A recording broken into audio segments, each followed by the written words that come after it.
नमस्कार मित्रांनो, अशोक मामा या मालिकेच्या आजच्या भागात आपण असं पाहणार आहोत की तुषारला त्याच्या ऑफिसमधून फोन येतो. त्याला कळतं की त्याला प्रमोशन मिळणार आहे.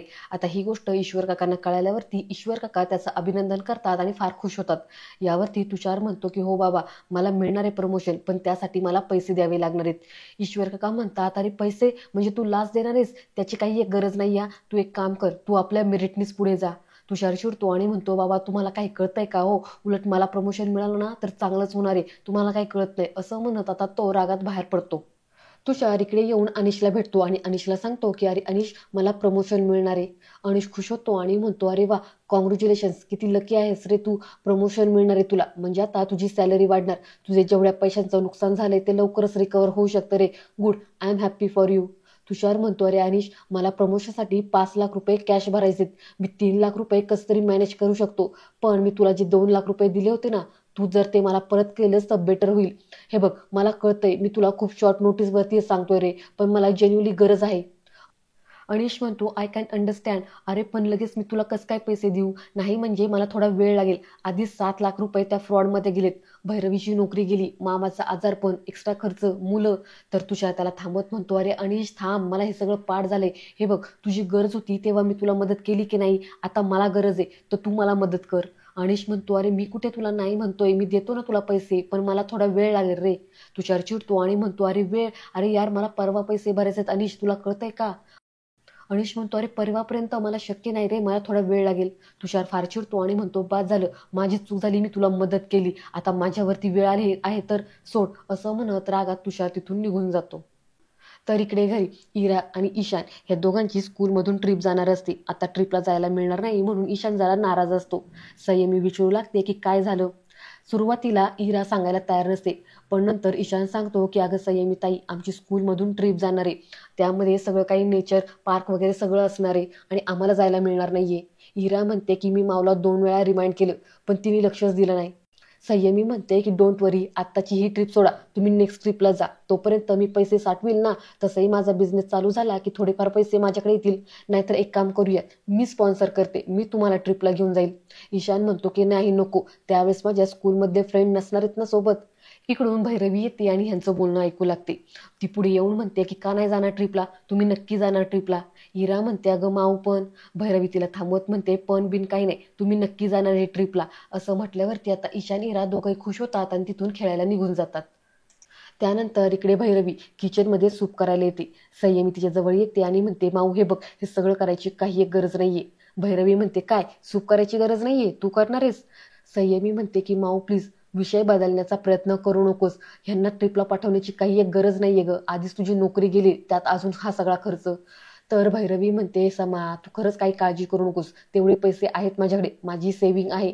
संयमी म्हणते, अगं माऊ पण ते पैसे आपण दुसऱ्या कामासाठी यूज करू शकतो ना. भैरवी म्हणते की हे बघ समा, मी आतापर्यंत तुला कधी लहान म्हटलं नाहीये, पण अगं ह्या घरामध्ये तुझ्यापेक्षाही खूप मोठी माणसं आहेत, आहेत सगळेजण विचार करायला, तू नको टेन्शन घेऊस. पुढे संयमी थोडी भावुक होते आणि भैरवीला म्हणते की माव, ज्यावेळेस मामा डॅडा होता तेव्हा सुद्धा असे काही प्रॉब्लेम यायचे, ते मला कळायचं, पण त्यावेळेस मामांना माझ्यापर्यंत ते प्रॉब्लेम कधी येऊनच द्यायची नाही. नेमकी आता तू तशीच करतेस, थँक्यू सो मच, असं म्हणून तिला मिठी मारते. पुढे म्हणते की माव, तुला कोणत्याही कामाची गरज लागली ना की मला सांग, असं म्हणून संयमी तिथून निघून जाते. पण मित्रांनो, एक सांगू का, आतापर्यंत जेव्हा जेव्हा भैरवीला गरज होती ना, तेव्हा कधीच संयमीने तिला हेल्प केली नाहीये.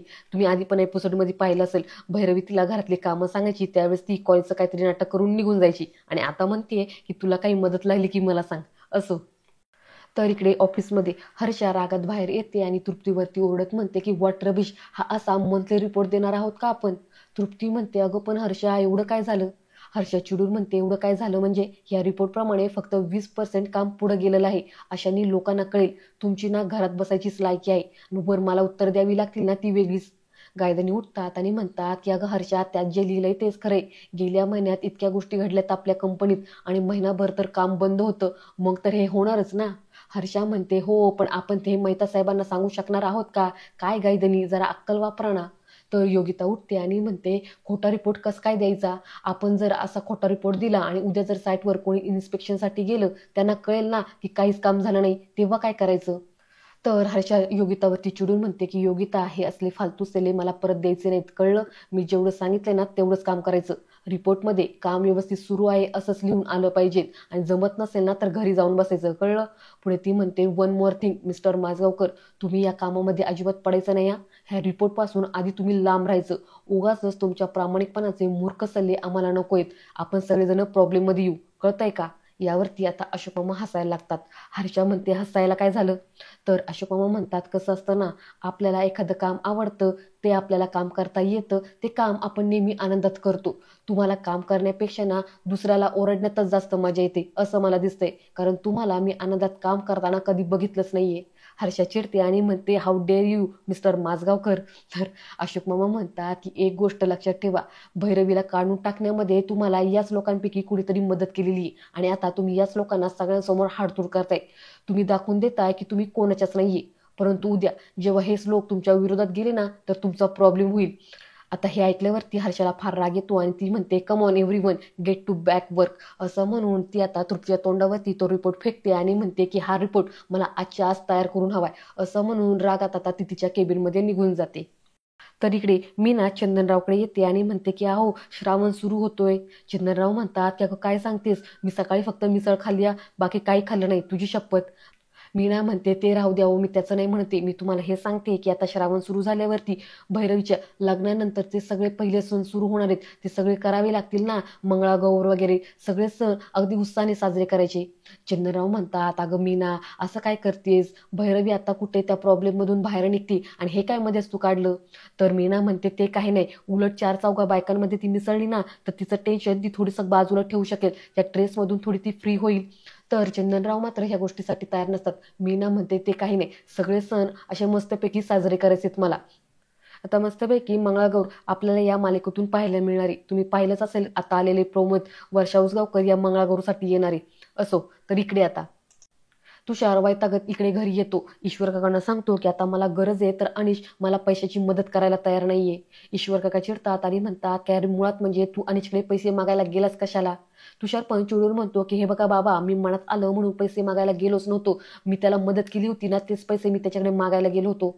ईश्वर काका तुषारला समजून सांगायचा प्रयत्न करतात की हे बघ, पैसे देऊन हे प्रमोशन वगैरे घेऊ नकोस, उगाच ना गोत्यात येशील तू. तुषार म्हणतो की हे बघा बाबा, तुम्हाला कळतंय का, मला प्रमोशन मिळालं तर माझा पगार वाढेल, त्यामुळे तुमची मेडिकल ट्रीटमेंट सुद्धा मी चांगली करू शकेल. ईश्वर काका म्हणतात, ते काही का असे ना, पण हे असे पैसे देऊन तू प्रमोशन घ्यायची काही गरज नाहीये.